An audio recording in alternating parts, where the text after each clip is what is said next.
Estimados y estimadas telespectadores, bienvenidos a un nuevo capítulo del programa Más Conocimiento de Campus TV y la Dirección de Investigación de la Universidad de Talca.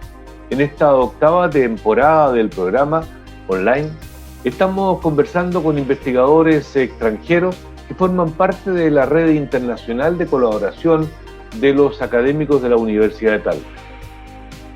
En esta población que está envejeciendo surgen más adultos mayores que trabajan. ¿Ellos sufren discriminación? Por otro lado, en este nuevo mundo en que la tecnología avanza, aparecen nuevas plataformas con personas que trabajan allí. Ellos se pueden sindicalizar. Y por otro lado, en un tema distinto, ¿las trabajadoras sexuales pueden formar sindicatos?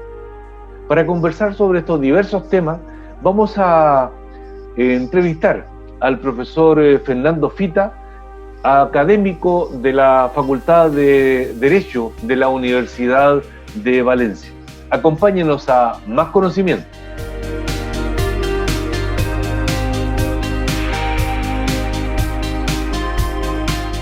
Hola, quiero presentarles al profesor Fernando Fita Ortega. Él es doctor en Derecho, profesor titular del Departamento de Derecho del Trabajo y de la Seguridad Social de la Universidad de Valencia en España, la conocida Escuela Valenciana de Derecho del Trabajo que tiene gran influencia en Hispanoamérica. El profesor Fita tiene innumerables publicaciones y actualmente tiene como líneas activas de investigación los derechos colectivos, particularmente los derechos colectivos de los trabajadores que lo hacen vía plataformas digitales. También estudia activamente el tema de la discriminación por razón de edad y últimamente se ha ido incorporando también en grupos de investigación asociados a el trabajo sexual. Así que sin duda la entrevista al profesor Fernando Fita será de gran interés.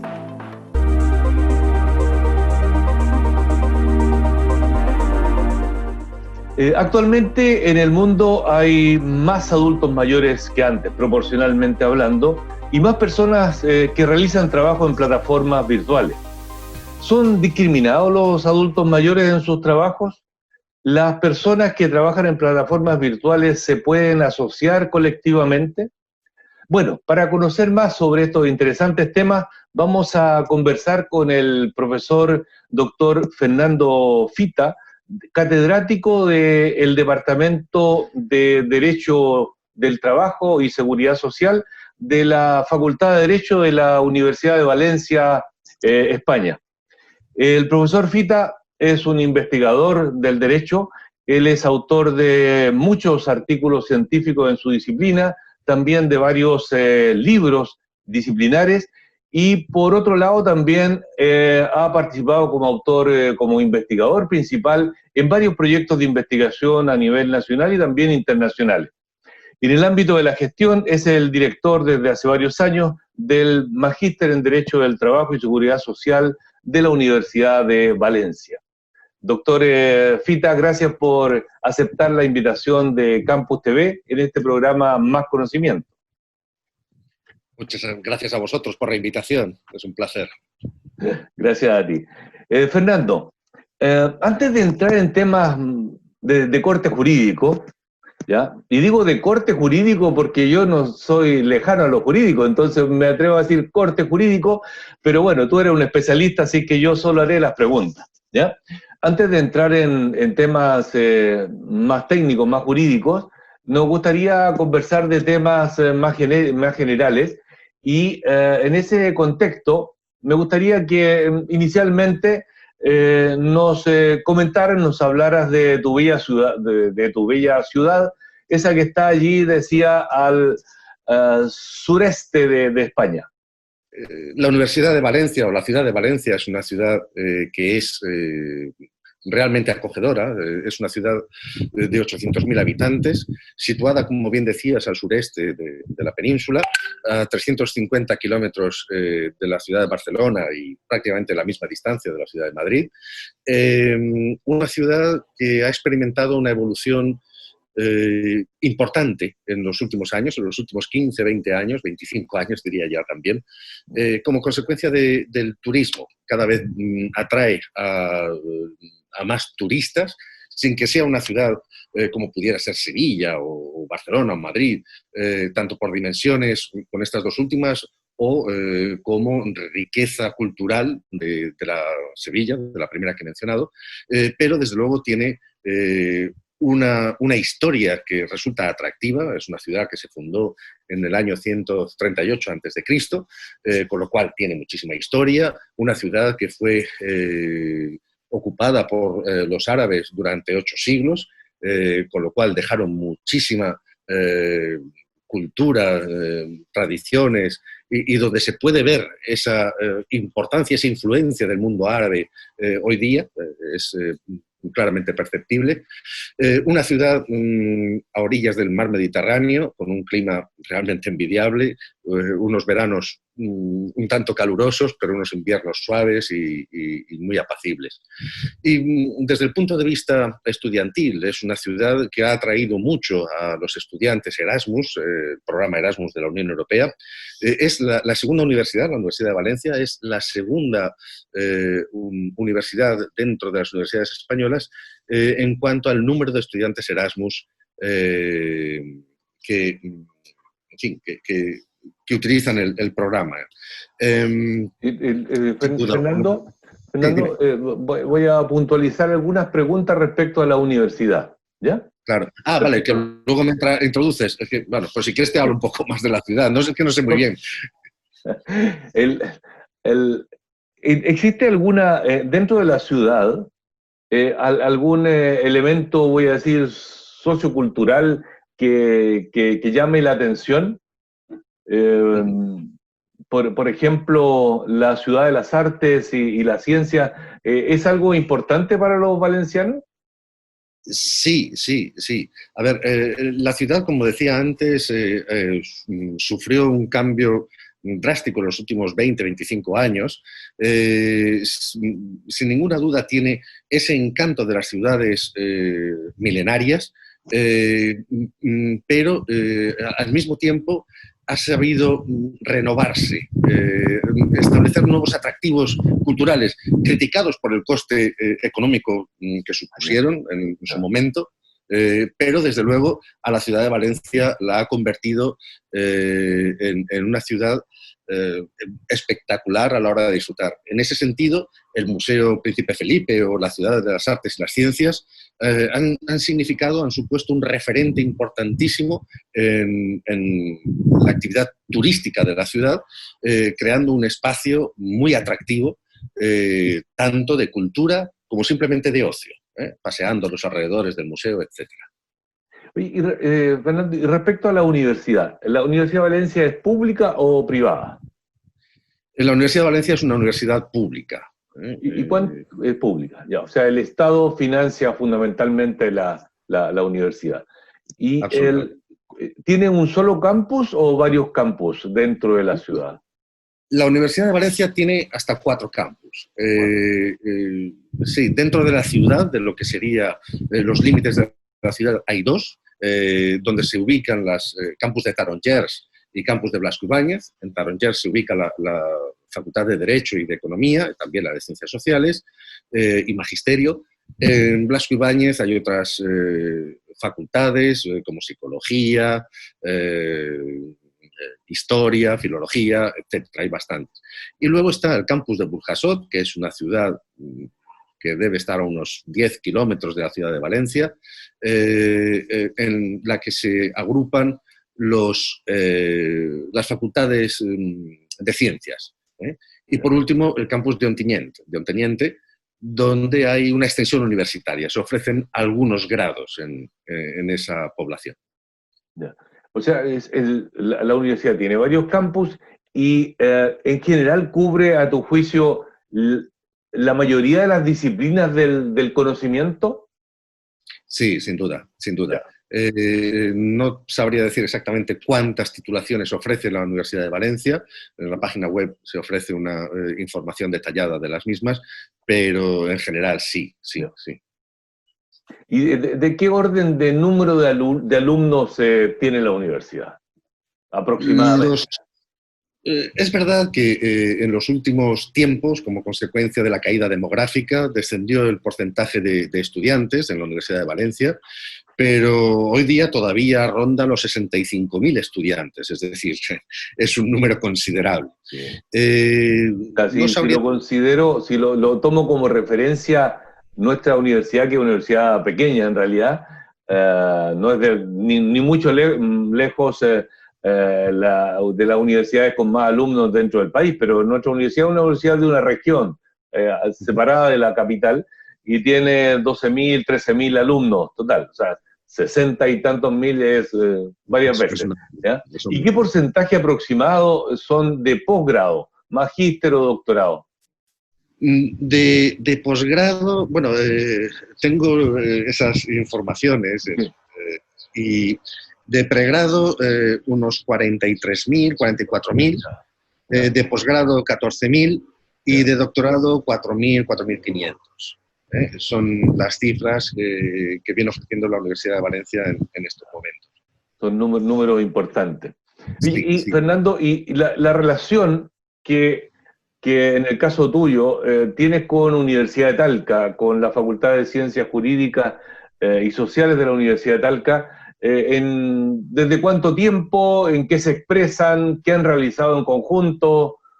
Por favor. Bueno, las relaciones que mantenemos con la Universidad de Talca se remontan a hace ya unos cuantos años, cuando la profesora Irene Rojas vino a la Universidad de Valencia, como consecuencia de los contactos que el profesor Tomás Sala mantuvo con el profesor Pancho Tapia y otros estudiosos del derecho del trabajo, en una labor o en una...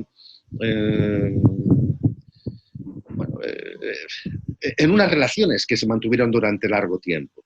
La profesora Irene vino a la Universidad de Valencia a principios de los años 90, 1990, y a partir de ese momento se crearon unas energías muy interesantes para ambas universidades, entiendo. Junto con Irene Rojas, que hizo el doctorado en la Universidad de Valencia, Rodrigo Palomo hizo lo propio, pasaron también Claudio Palavecino por esta Universidad de Valencia, o más recientemente Pamela Martínez, a la que tuve el placer de dirigir la tesis doctoral, y en ese sentido ha habido un contacto estrecho de juristas chilenos en la Universidad de Valencia. Al revés, también se ha producido ese trasvase en la medida en que, gracias al magíster que organiza la Universidad de Talca en la sede en Santiago, hemos sido muchos los compañeros de la Universidad de Valencia quienes hemos tenido la oportunidad de acercarnos a la realidad chilena, pudiendo impartir docencia y manteniendo, que eso me parece muy importante, manteniendo un estrecho contacto con los profesionales del derecho y del área jurídico-laboral de la Universidad de Talca. Todo esto se ha materializado pues, en proyectos de investigación conjuntos que hemos mantenido distintos profesores de la Universidad de Valencia con otros profesores de la Universidad de Talca y, pues recientemente yo mismo estoy planteando un nuevo proyecto de investigación que pretende también recoger profesores de ambas instituciones. Qué interesante. O sea, hay relaciones ya de tiempo y que Sí. se han fructificado en productos concretos de proyectos, publicaciones seguramente. Fernando, ¿qué importancia, a propósito de esta red de bidireccional que hay allí, qué importancia le das tú a la internacionalización o a las redes de contacto internacionales que en algunas universidades, en unas más que en otras, pero se van generando redes internacionales de colaboración? Yo no entiendo la universidad sin esa dimensión internacional. La universidad tiene que tender a la universalidad, al compartir el conocimiento y, por tanto, quedarse estancos en una única realidad, incluso nacional, desbordando las fronteras de la propia universidad, pero quedándose en una dimensión nacional, creo que es empobrecer el conocimiento. Por tanto, la creación de esas redes internacionales entiendo que es básica, que es esencial para que el conocimiento pues progrese, ¿no? Y que redunde en beneficio de todos, sin duda. En términos generales, las universidades, generalmente hay una, pública en cada ciudad, dependiendo de los tamaños de las ciudades, y hay otras privadas. Pero a las universidades públicas que están en cada ciudad, dependiendo de los tamaños de los países, por cierto, ¿qué importancia crees tú que las universidades tienen para la sociedad, particularmente en los nuevos tiempos? La universidad pública o la universidad en general. La importancia La de la universidad universidad pública, la universidad pública en particular. Claro, yo entiendo que es básica. La defensa de la universidad pública, una enseñanza pública y de calidad, tiene que ser el punto de partida de las reivindicaciones que todo docente universitario debería realizar. La universidad pública garantiza la igualdad de acceso de todos a estudios universitarios. Hay que tener en cuenta que los estudios universitarios sirven como un elevador social. Permiten que las gentes, que las personas puedan mejorar sus condiciones de vida y de trabajo. En ese sentido, garantizar el acceso más abierto de todos a la enseñanza superior creo que es básico y que, como decía al principio, hay que defender con uñas y dientes. Ya, gracias. Ahora, a propósito de estos nuevos tiempos, ¿qué características tal vez algunos conocimientos generales pero especiales para estos nuevos tiempos crees tú que deben tener los abogados, abogadas que están generándose en este siglo? Yo creo que habría que insistir en habilidades y conocimientos que desgraciadamente se han ido perdiendo en el camino. Yo creo que una base de argumentación jurídica es esencial para los estudiantes de Derecho, lo mismo que incrementar las aptitudes de oratoria. Una profesión como la de la abogacía requiere esencialmente que la persona sepa hablar en público. Eso es por lo que se refiere a los aspectos tradicionales que yo creo que de alguna manera se han ido perdiendo en la formación del jurista. En todo caso, aplicado a la realidad actual, es evidente que con la transformación de la sociedad y con la implementación de la administración electrónica, que también está alcanzando, lógicamente, a la función jurisdiccional y está afectando a jueces, magistrados, etcétera, un mínimo de formación en herramientas de nuevas tecnologías es imprescindible para los abogados. Tienen que saber manejarse con las nuevas tecnologías, no solamente para llevar a cabo su labor ante los tribunales y ante la administración, sino también como herramienta de consulta, de jurisprudencia, de textos, etcétera, que permitan que su trabajo sea realmente bueno. Bien. Fernando, vamos a, por ahora hemos estado conversando de aspectos, voy a decir, generales como la ciudad, la universidad, ¿verdad?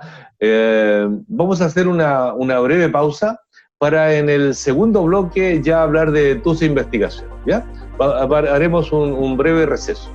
Estimados telespectadores, nos esperan, por favor, unos breves segundos. Ya regresamos.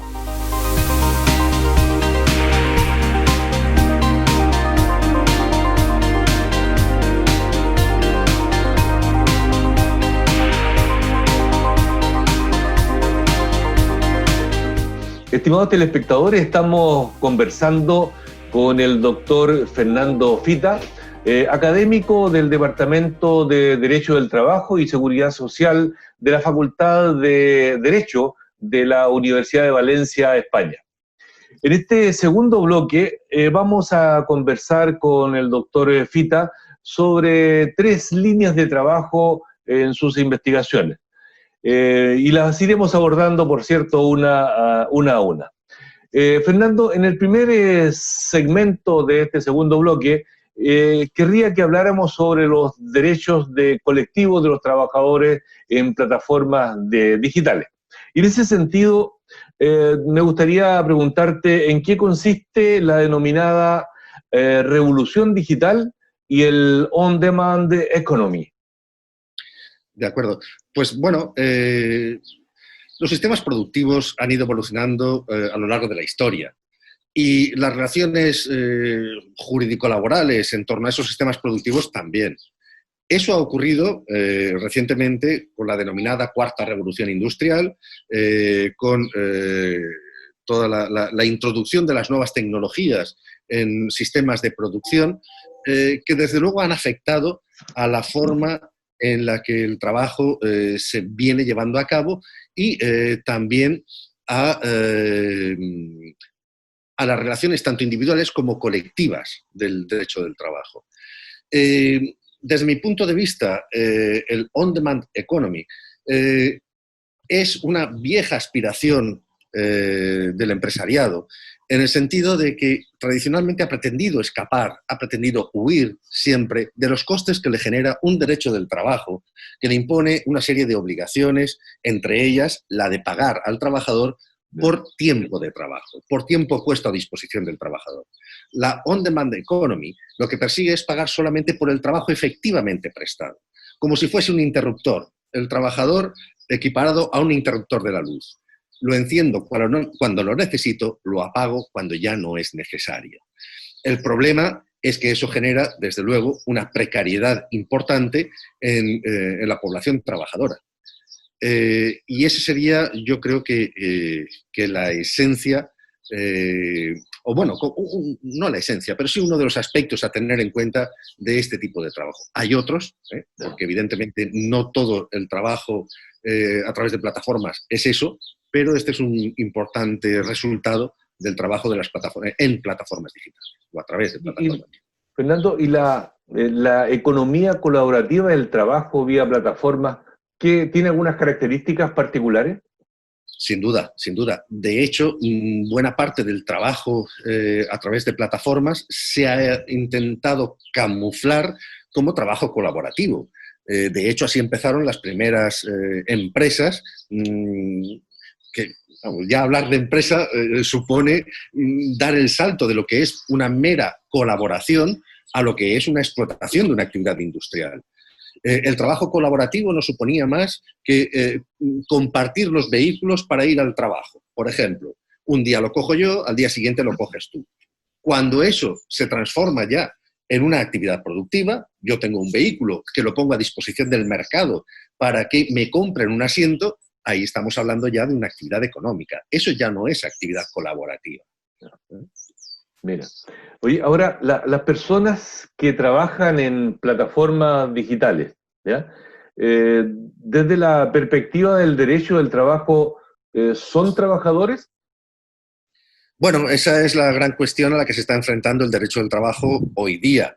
La primera es decidir si estos prestadores de servicios son trabajadores por cuenta propia o por cuenta ajena, y junto a esa cuestión, la de si es necesario extender la protección que dispensa el derecho del trabajo más allá de los límites propios del derecho del trabajo. Quiero decir, el derecho del trabajo ha tenido siempre un objeto, iba a decir claro, pero no ha sido nunca tan claro, tiene unos perfiles difusos, pero ha tenido siempre como prioridad defender a la parte contractual débil, a aquel sujeto que en el momento de celebrar un contrato de trabajo no tiene el poder de negociación. Ese es el objeto del derecho del trabajo. El problema es que fuera de los parámetros que definen quién es un trabajador dependiente y por cuenta ajena, podemos encontrarnos con realidades en las que quien presta el servicio se encuentra en la misma situación de debilidad. Y eso es lo que está planteando el llevar la protección, la esfera tuitiva del derecho del trabajo fuera del ámbito propio y específico del trabajo dependiente y por cuenta ajena. En cuanto a la pregunta concreta que me hacía, si son o no son, esa es una labor que están dilucidando los tribunales, aplicando los criterios que han venido siguiendo a lo largo de la historia para decidir quién es trabajador por cuenta ajena y quién no lo es. No sé si podemos hablar de sindicatos virtuales y en ese sentido, ¿qué desafíos tienen estos sindicatos virtuales? Sí, yo creo que sí. Yo creo que sí que es posible hablar de sindicato virtual, sindicato digital, frente a un sindicato analógico, un cibersindicato. Creo que sí, que esa nomenclatura existe y se está utilizando cada vez más. Cierto, porque nos gusta darle nombre a las nuevas realidades, pero porque evidentemente está teniendo un fenómeno, hay un fenómeno social de agrupación de intereses colectivos que se vienen materializando de una forma distinta a cómo se había venido materializando hasta la fecha. Por tanto, sí se puede hablar de sindicato digital frente a sindicato analógico. ¿Por qué aparece ese sindicalismo digital? Pues seguramente por distintos factores. El primero de ellos es porque el sindicalismo tradicional está en una situación de desprestigio y de desconexión con la base que representa. Lo mismo que está ocurriendo con los partidos políticos, de alguna manera, que está haciendo que surjan nuevas formaciones de tipo político, intentando dar alguna ilusión a la ciudadanía. Por otra parte, los trabajadores de plataformas digitales se caracterizan básicamente por ser jóvenes, dinámicos, que se manejan con nuevas tecnologías. El sindicato tradicional no se maneja con esas nuevas tecnologías. Las personas jóvenes sienten todavía más esa mayor desafección del mundo sindical tradicional. Muchas veces ni se consideran trabajadores. En ese sentido, lo que se ha visto es cómo han venido apareciendo nuevas formas de organización de intereses colectivos que no responden a las formas de organización tradicionales. Aparecen nuevas necesidades y a esas nuevas necesidades se está dando respuesta de alguna manera a través de nuevas organizaciones.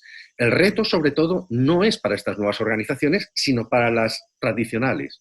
Cómo el sindicalismo tradicional tiene que hacerse presente para no debilitarse en estas nuevas formas de prestación de servicios. Fernando, quiero llevarte a otro ámbito de tus investigaciones, a otra línea de trabajo.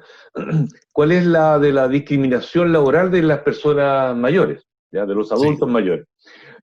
Como bien tú sabes, la población está envejeciendo en Sudamérica más tardíamente que en Europa, por cierto, ¿ya? En Chile particularmente nos acercamos no digo estamos, pero estamos acercándonos al 20% de la población adulta mayor, sobre 60 años. Sé que esto ocurrió antes en España, por ejemplo. Entonces, dentro de esa población, ¿ya? Cerrémoslo en 20, 30% dependiendo de los lugares, teniendo entonces una expectativa de vida mucho mayor que la que existía hace 40, 50 años atrás, las personas siguen vigentes por distintos motivos, ya, sin entrar en esos detalles. Entonces, y por lo tanto pueden trabajar. Ahora, la edad, a tu juicio, ¿es un factor que discrimina desde el punto de vista laboral y esto es reconocido a nivel legal, a nivel de las legislaciones? Sin duda, sin duda. La edad es un factor de discriminación clarísimo en el mundo del trabajo. La edad, tanto mínimas como máximas para el trabajo. Y es un factor que está mucho más presente de lo que nosotros somos capaces de ser conscientes. Es decir, un problema importantísimo de la discriminación es la conciencia de ser discriminado. Y así como hay factores de diferenciación que claramente reflejan ese ánimo discriminatorio, como puede ser el sexo, la raza, la religión, hay otros en los que no existe esa concienciación de factor de discriminación, como es la edad.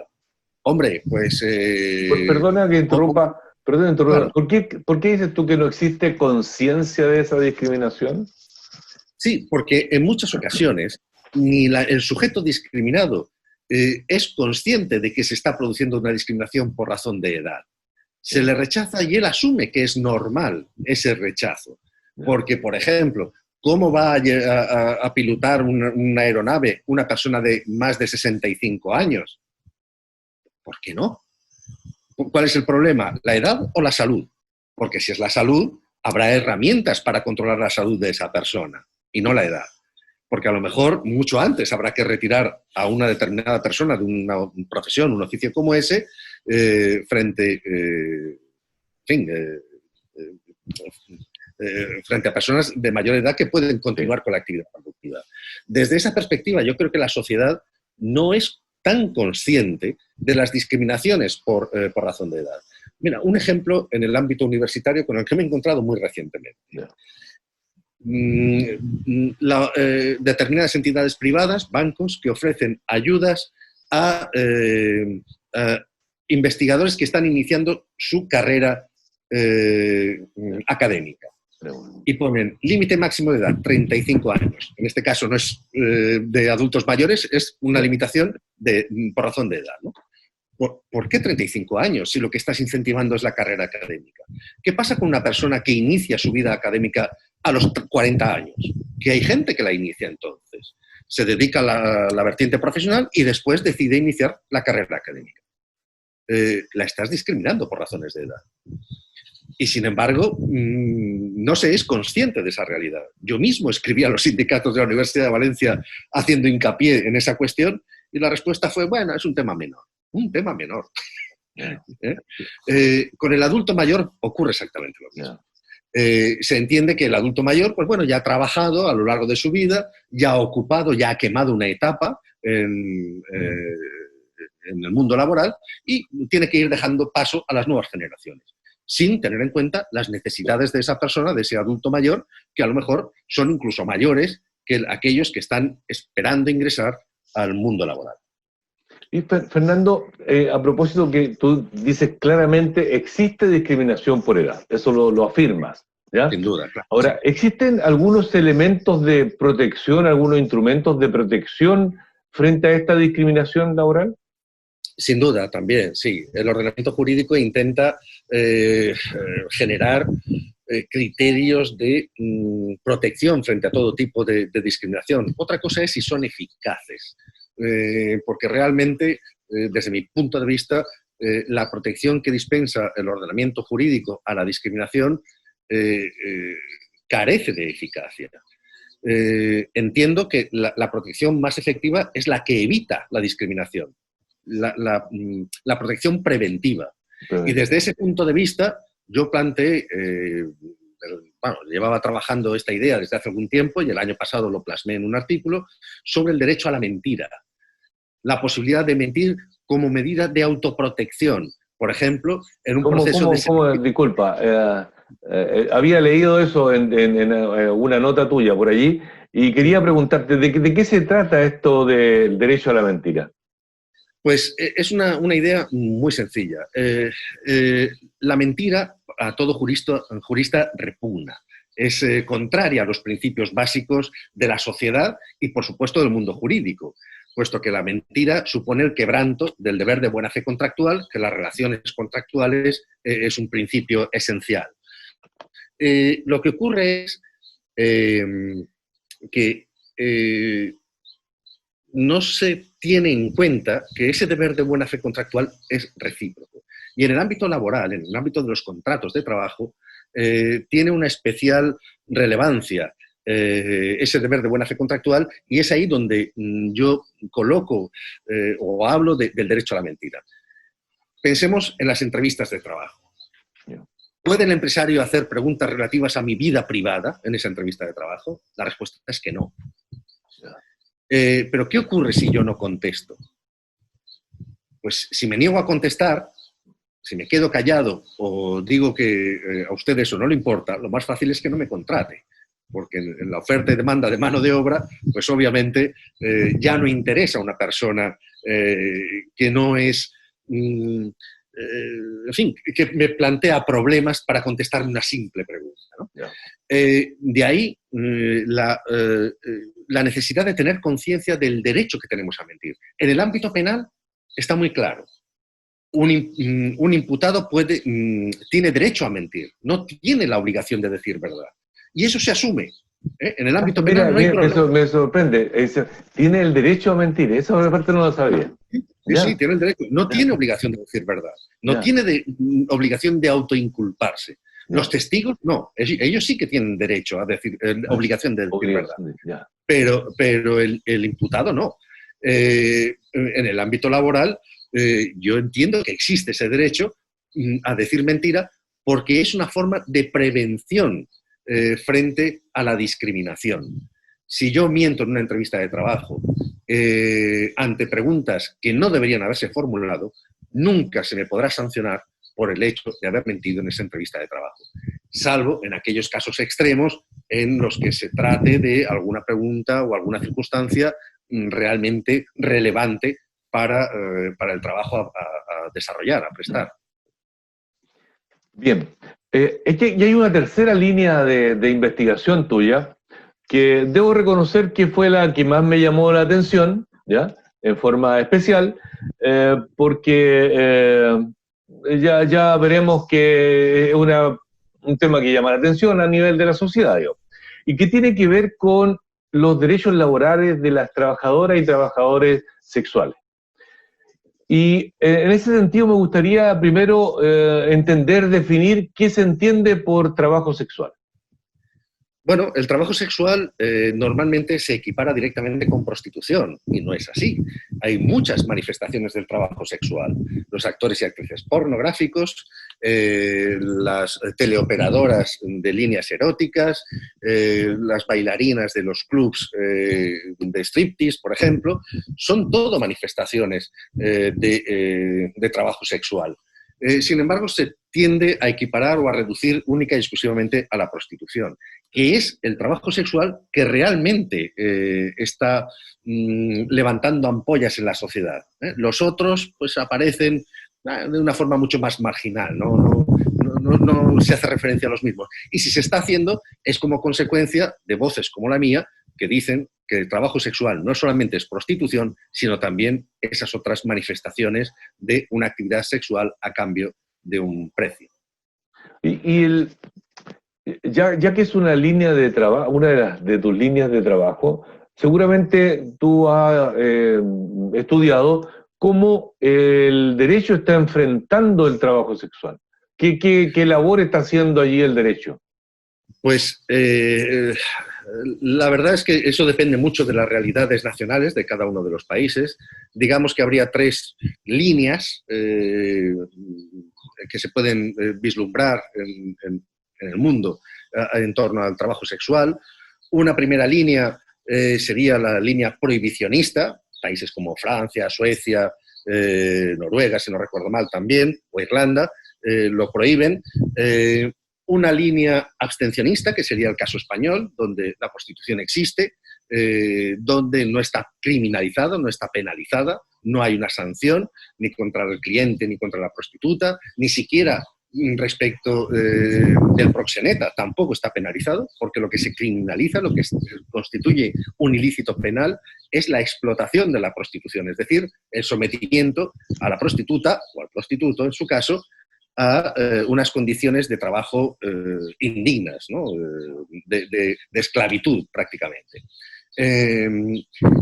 Una tercera línea, bueno, he dicho tres, habría cuatro realmente. Una tercera línea sería la mantenida por países como Alemania o Holanda, donde hay una reglamentación, una regulación que no es protectora de los derechos de las prostitutas, sino que lo que tiende es a acotar los espacios donde se ejerce la prostitución e intentar, digamos, de alguna manera regular la actividad para que no resulte demasiado molesta. Como ya que nombraste Holanda, allí en Ámsterdam, el llamado Barrio Rojo, por ejemplo. Efectivamente, eso es. Se obtienen ingresos, el Estado pues obtiene ingresos a partir de la prostitución, pero de alguna manera se regula en esos espacios. Fuera no, fuera ya es el submundo. Y luego hay países como Nueva Zelanda, en los que se mantiene una postura pro derechos de la trabajadora sexual. Y hablo trabajadora porque no hay estadísticas fiables, pero todo parece indicar que efectivamente son las mujeres quienes de forma mayoritaria ejercen la prostitución. Pues bien, yo me enmarco en esa línea de tutela de quien presta el servicio. Yo creo que eso se produce como consecuencia de mi propia formación jurídico-laboral, donde se pone a la persona en el centro de atención. Entonces, si pensamos en las consecuencias jurídicas que tiene cada una de esas manifestaciones de la actividad normativa del Estado respecto de la persona, claramente me quedo con la última, la que protege a quien presta el servicio. Porque aquí, con este tema, que además yo agradezco muchísimo que introduzcas, porque normalmente se considera que es un tema menor, es un tema que no interesa, es decir, existe un vacío, nadie habla del tema porque es un tema, ¿quién va a hablar de la prostitución, ¿no? De forma seria? ¿Quién va a trabajar este problema en un ámbito académico científico? Pues yo lo que estoy reivindicando es que se haga, bueno, yo y mucha otra gente, y creo que es esencial, como consecuencia, decía anteriormente, de las consecuencias prácticas que tiene la negación. En muchas ocasiones se nos dice, se equipara de forma absurda, desde mi punto de vista claramente absurda, lo que es prostitución con lo que es tráfico de personas. No es lo mismo. El tráfico de personas es una cosa absolutamente condenable y la prostitución es otra distinta. La prostitución voluntaria, consentida, que es a la que yo me estoy refiriendo. Y hay que tener en cuenta que a esa prostitución voluntaria se puede llegar incluso por la vía del tráfico de personas. Un ejemplo, una persona que ha sido engañada y viene de un país de Brasil a España y se le retira el pasaporte y se le exige que realice actividad como prostituta para la devolución de ese pasaporte, previo pago de un montante de dinero. Es posible que esa persona, al cabo de los años, se libere de la prostitución forzada. Pero ¿cuáles son las posibilidades que esa persona tiene para vivir en este país? No tiene formación, lo único que ha hecho ha sido actividad sexual para subsistir.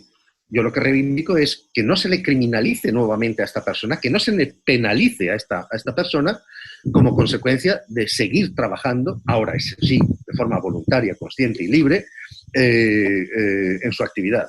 Que el Estado le reconozca los beneficios de un Estado social, asistencia sanitaria, posibilidad de prestaciones por desempleo, pensiones de jubilación, porque esta persona cuando deja de ejercer la prostitución, ¿qué hace?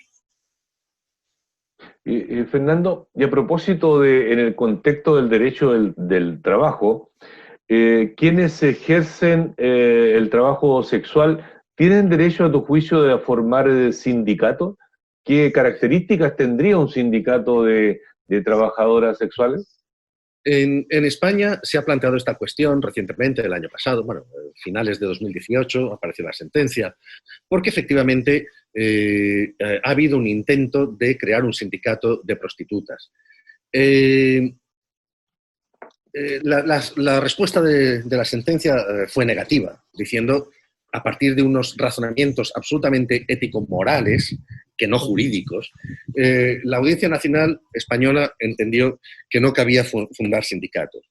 Sin embargo, el propio Tribunal Constitucional ha reconocido el derecho a fundar sindicatos como consecuencia de la distinción entre lo que es trabajo formal de trabajo material. Me explico.